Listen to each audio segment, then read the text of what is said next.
The All India Trinamool Congress today held a protest outside the parliament in New Delhi for the inclusion of Khasi and Garo languages to the 8th schedule and scrapping of the border MOU with Assam. Several MPs of the TMC and MLAs of the state participated at the protest, including Leader of Opposition Dr. Mukul Sangma, AITC State President Charles Pingrobe, amongst other senior leaders.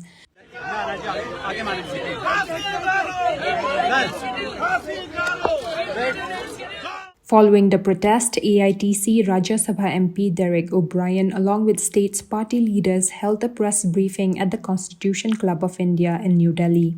We are gathered here today to address a series of mishaps occurring in Meghalaya because of the MDA government there. As you know, the MDA is a proxy BJP government. So in the last 4 years, healthcare is in shambles.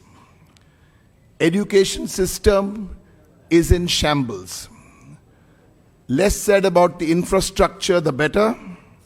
And alleged scams, there's a long list of alleged scams.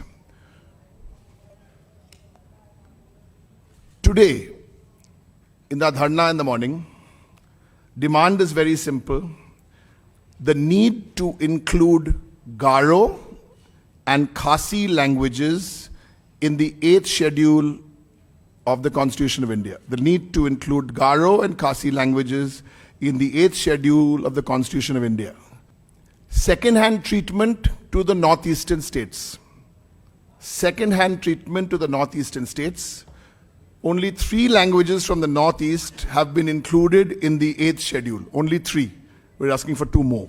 The time has come to show some action because as it is, you know Mamata Banerjee's and Trinamool Congress's commitment to ethnic rights, linguistic rights, and the smaller they are, the more they need to be protected. So we demand that the cultural and linguistic ethnicity of the people of Meghalaya, we're talking about cultural and ethnic, they need to be recognized first and they need to be protected at all costs.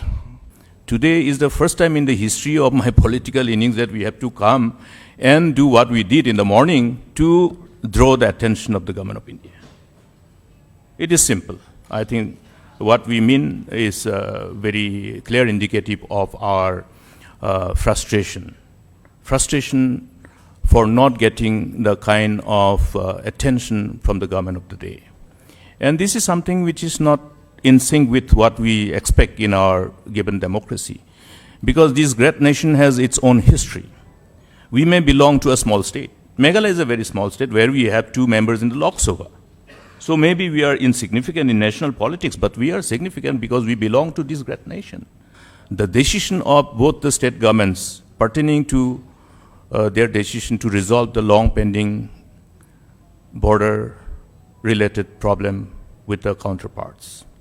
In other words, to resolve the dispute pertaining to the areas of difference along Assam-Meghalaya border. Any resolution that we decide upon is to ensure that there is a kind of a situation where people feel or people find a reason to feel good about the decision of the government. After achieving the state, only one problem remained which was unresolved, that is the problem pertaining to the areas of difference along Assam-Meghalaya border. There are 12 areas of identified areas of difference. Now, I would not like to reconnect with the past, but the problem is that none of these issues could be resolved because we wanted to resolve this issue in a manner which is considered acceptable to all people. All people. When we say all people, means the people of both the states, Meghalaya and Assam, the stakeholders. And in the context of our demand for the inclusion of our Garo and Khasi languages under the 8th schedule of the Constitution of India, obviously is because it opens up lots of opportunities for our people. While our youth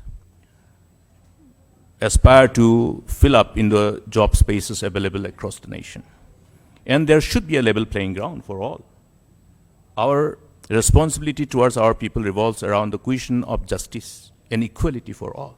Therefore, if others have been given this opportunity, it is only natural that we must give similar kind of opportunity to others.